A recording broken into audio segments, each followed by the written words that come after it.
அற்புதராகிய இயேசு கிறிஸ்துவின் அன்பின் நாமத்தினால் இந்த புதிய நாளில் தேவனுடைய ஜீவனுள்ள வார்த்தையை உங்களுக்கு கொண்டு வரும்படியாய் தேவன் பாராட்டின கிருபைக்காய் நான் கர்த்தரை ஸ்தோத்திரிக்கிறேன்.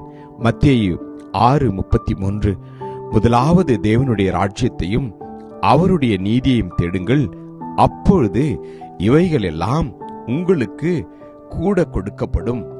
But seek first his kingdom and his righteousness, and all these things will be given to you as well. Amen. கர்த்தருடைய நாமம் மகிமைப்படுவதாக. எனக்கு அன்பானவர்களே, கர்த்தர் நமக்கு ஆசீர்வாதங்களை கொடுக்கிற தேவன். அது மாத்திரமல்ல, நம்முடைய தேவைகள் எல்லாவற்றையும் அவர் அறிந்திருக்கிறார். எனவேதான் அவர் சொல்கிறார், நீங்கள் உலகத்தில் உள்ளவர்களுக்காக நீங்கள் கவலைப்பட வேண்டாம், என்னுடைய நாமத்தையும் என்னுடைய பிரசன்னத்தையும் தேடுங்கள், என்னுடைய சமூகத்தில் உங்களுக்கு பரிபூர்ண ஆனந்தமும் என்னுடைய வலது பரிசத்துல நித்திய பேரின்பமும் உண்டு என்ற வார்த்தையின் பிரகாரமாய் நம்முடைய கவலைகள், நம்முடைய தேவைகள், நம்முடைய கஷ்டங்கள் எல்லாவற்றையும் அவருடைய சமூகத்திற்கு சென்று நாம் சொல்கின்ற போது கர்த்தர் நம்முடைய தேவைகள் எல்லாவற்றையும் அவர் செய்வாராம். வேதம் சொல்கின்றது, நீங்கள் நாளைக்காக கவலைப்படாதிருங்கள், நாளை தினம் தன்னுடையவர்களுக்காக கவலைப்படும், அந்தந்த நாளுக்கு அதன் பாடுகள் போதும். எனக்கு அன்பானவர்களே, நீங்களும் நானும் நம்முடைய எதிர்காலத்தை குறித்து, நம்முடைய வருங்காலத்தை குறித்து என்ன நடக்குமோ, நம்முடைய குடும்பத்திற்கு, நம்முடைய பிள்ளைகளுக்கு, நம்முடைய பெற்றோருக்கு, உடன் பிறந்தவர்களுக்கு என்ன நடக்குமோ என்று நீங்கள் கவலைப்படுவதை பார்க்கலாம். தேவனுடைய சமூகத்திற்கு ஓடோடி வந்து அவருடைய பாதத்துல நம்முடைய இருதயத்தில் இருக்கிற எல்லா பாரங்களும் இறக்கி வைக்கின்ற போது கர்த்தர் எல்லாவற்றையும் நமக்கு அவர் செய்து முடிப்பார். முதலாவது தேவனுடைய ராஜ்யத்தையும் அவருடைய நீதியையும் தேடுங்கள் என்று வேதம் சொல்வது போல தேவனுடைய ராஜ்யத்தை தேட நம்மை நாம் அர்ப்பணிப்போம். எல்லா சூழ்நிலையிலும் அவருடைய சமூகத்திற்கு ஓடி செல்வோம்.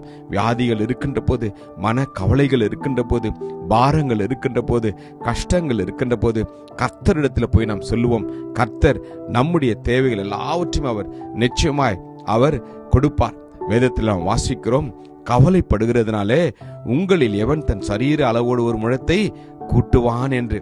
ஆம், நாம் வீட்டில் அமர்ந்து கொண்டு கவலைப்படுவதனால நமக்கு பிரயோஜனம் என்ன? நம்முடைய சமாதானத்தை நாம் இழந்து விடுவோம், நம்முடைய சந்தோஷத்தை நாம் இழந்து விடுவோம்.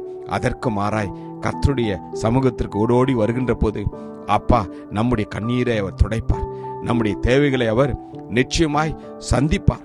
வேதம் சொல்கிறது, ஆகாயத்து பட்சிகளை கவனித்து பாருங்கள், அவைகள் விதைக்கிறதும் இல்லை, அறுக்கிறதும் இல்லை, களஞ்சியங்களில் சேர்த்து வைக்கிறதும் இல்லை, அவைகளையும் உங்கள் பரமபிதா பிழைப்புட்டுகிறார். அவைகளை பார்க்கிலும் நீங்கள் விசேஷித்தவர்கள் அல்லவா? ஆமேன். காரணம், உங்களையும் என்னையும் அவருடைய சாயலாய் படைத்திருக்கிறார், அவருடைய ஜீவனை கொடுத்திருக்கிறார், அவருடைய சுவாசத்தை கொடுத்து நாம் இம்மட்டுமாய் ஜீவனோடு வாழும்படியாய் அவர் கிருபையாய் நமக்கு ஆசீர்வாதமான வாழ்க்கையை கொடுத்திருக்கிறார். எனவே தேவனுடைய சமூகத்திற்கு நாம் வருவோம். கர்த்தர் உங்களுக்காகவும் எனக்காகவும் கொடுக்கிற ஆசீர்வாதங்களை அவருடைய சமூகத்தில் நாம் பெற்றுக்கொள்வோம்.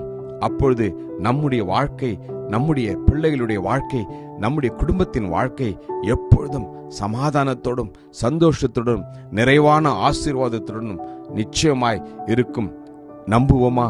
விசுவாசிப்போம். மகா கிருபையும் இரக்கமும் நிறைந்த நல்ல தகப்பனே, இந்த நல்ல நாளுக்காக உமக்கு நன்றி அப்பா.